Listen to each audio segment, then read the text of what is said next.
பிரியமானவர்களே, இயேசு கிறிஸ்துவின் இணையற்ற நாமத்தில் உங்களை வாழ்த்துகிறேன். இந்த மன்னாச்சுடைய இந்த டெய்லி பாட்காஸ்டை கேட்கிற உங்கள் ஒவ்வொருவரையும் கர்த்தர் தாமே ஆசீர்வதிப்பாராக.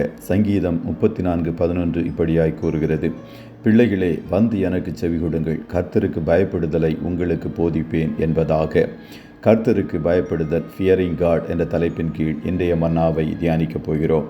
பள்ளிக்கூடத்தில் சிறு பிள்ளைகளுக்கு முதலில் சொல்லிக் கொடுப்பது ஏபிசி போன்ற எழுத்துக்களும் AAE போன்ற எழுத்துக்களுமாய் இருக்கும். அதுபோலத்தான் கர்த்தருக்கு பயப்படுதல் என்ற முதல் எழுத்துக்களை நாம் சரியாக படிக்காவிட்டால் எந்த ஒரு தேர்விலும் தேர்ச்சி அடைய முடியாது, எந்த ஒரு வாக்குத்தத்தத்தையும் சுதந்திரிக்க முடியாது. இன்றைக்கு அநேக கிறிஸ்தவர்கள் இந்த முதல் வகுப்பிலேயே தோல்வியை தழுவிக்கொண்டிருக்கிறார்கள் என்பதுதான் நிதர்சனமான உண்மை. தேவ ஜனங்களே, முதலாவது நீங்கள் கர்த்தருக்கு பயப்படுங்கள். உங்கள் பிள்ளைகளுக்கு கர்த்தருக்கு பயப்படுவதை குறித்து கற்றுத்தாருங்கள். கர்த்தருக்கு பயப்படுவது என்றால் அவர் அடிப்பார், அவர் உதைப்பார், அவர் தண்டிப்பார் என்று சொல்லி பிள்ளைகளை பயப்படுத்தாதிருங்கள். நான் கீழ்ப்படியாமல் போனால் என் இயேசு துக்கப்படுவாரே என்ற அன்போடு கூடிய பயம் நமக்கு இருக்கட்டும். நீதிமொழிகள் புஸ்தகத்தில் முதலாக வருகிற நீதிமொழி என்ன தெரியுமா? நீதிமொழிகள் 1:7 கர்த்தருக்கு பயப்படுதலே ஞானத்தின் ஆரம்பம், மூட ஞானத்தையும் போதகத்தையும் அசட்டை பண்ணுகிறார்கள் என்று கூறுகிறது. முதல் நீதிமொழியே கர்த்தருக்கு பயப்படுவது தான். ஆகையால் தான் நம்முடைய கிறிஸ்தவ வாழ்வில் ஆசீர்வாதம், நன்மை, கிருபை போன்றவற்றையே சிந்தித்து கொள்ளும் முன் ஏபிசியை நன்றாக கற்று தேறினவர்களாக நாம் காணப்பட வேண்டும். கர்த்தருக்கு பயப்படுதல் போன்றவற்றை சொல்லும்போது அதை விரும்பாதவர்களும் ஆர்வம் காட்டாதவர்களும், இதெல்லாம் அடிமைத்தனம் என்று சொல்பவர்களும் இருக்கிறார்கள். அவர்களை விட்டுவிடுங்கள். நீதிமொழிகள் 9:10 சொல்லுகிறது, கர்த்தருக்கு பயப்படுவதே ஞானத்தின் ஆரம்பம் என்பதாக. கர்த்தருக்கு பயப்படுதல் என்பது பாவத்திற்கு அடிமையாகாமல் இருப்பது, பாவத்தை வெறுப்பது, தீமையை வெறுப்பது. இதுவே கர்த்தருக்கு பயப்படுதல்.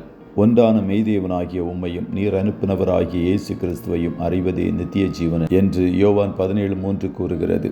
இயேசு எப்படிப்பட்டவர் என்பதை மேலும் மேலும் அறிந்து கொள்ள வேண்டும். அதுவே தனது வாழ்க்கையின் பெரும் ஏக்கம் என்று பவுல் கூறினார். நான் அவரை அறிந்து கொள்ள வேண்டும் என்பதே அவன் நோக்கமாய் இருந்தது. அதாவது இயேசுவை மேலும் மேலும் அறிய அவர் விரும்பினார். இயேசு எப்படிப்பட்டவர், இயேசு மக்களை எப்படி பார்க்கிறார், இயேசு சூழ்நிலைகளை எப்படி பார்க்கிறார், இயேசு விஷயங்களை எப்படி பார்க்கிறார் என்று பார்த்தால் நம்முடைய சொந்த பார்வையை நாம் மாற்றிக்கொள்ள முடியும். அதுதான் இங்கே சொல்லப்பட்ட ஞானம்.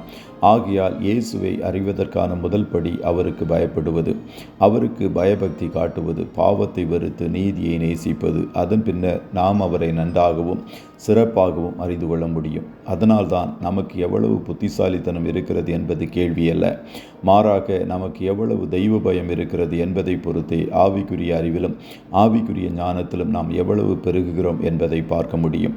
கர்த்தருக்கு பயப்படுவது தான் அடித்தளம், மூலைக்கல். அதுதான் ஓட்டப்பந்தயத்தின் தொடக்க கோடு.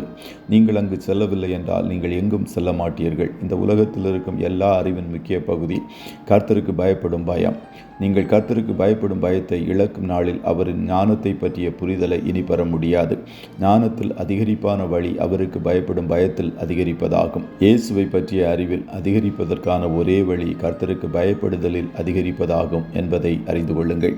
கர்த்தர் தாமே உங்கள் ஒவ்வொருவரையும் ஆசீர்வதிப்பாராக. ஜெபம் செய்வோமா? நல்ல தகப்பனே, உம்மை நன்றியோடு துதிக்கிறோம். இந்த மன்னாச்சுடைய இந்த டெய்லி பாட்காஸ்டை கேட்கிற முடிய பிள்ளைகள் ஒவ்வொருவரையும் கர்த்தர் தாமே ஆசீர்வதிப்பீராக. அப்பா, உம்முடைய பிள்ளைகளாகிய நாங்கள் எல்லோரும் உமக்கு பயப்படுகிற பயத்தில் அனுதினமும் வளர கர்த்தர்கள் ஒவ்வொருவருக்கும் உதவி செய்யும். அன்று ஆபிரகாமை பார்த்து, நீ இப்பொழுது கர்த்தருக்கு பயப்படுகிறவன் என்பதை அறிந்திருக்கிறேன் என்று சொன்னீரே, அதுபோல எங்கள் ஒவ்வொருவரை குறித்தும் நாங்கள் கர்த்தருக்கு பயப்படுகிறவர்கள் என்ற நல் சாட்சியை உம்மிடத்திலிருந்து பெறுவதற்கேற்ற ஒரு ஜீவியம் செய்ய உம்முடைய பிள்ளைகளாகிய எங்களுக்கு உதவி செய்யும். இன்றைய தினம் உம்முடைய பிள்ளைகள் கையிடுகிற வேலைகளை ஆசீர்வதியும், போக்கிலும் வரத்திலும் உடனிரும், காரிய சித்தியை கட்டளையிடும். ஆட்டுக்குட்டியானவருடைய இரத்தத்தின் பாதுகாப்பிற்குள்ளாய் ஒவ்வொருவரையும் கொடுத்து இயேசுவின் நாமத்தில் ஜெபிக்கிறோம் நல்ல பிதாவே. ஆமென்.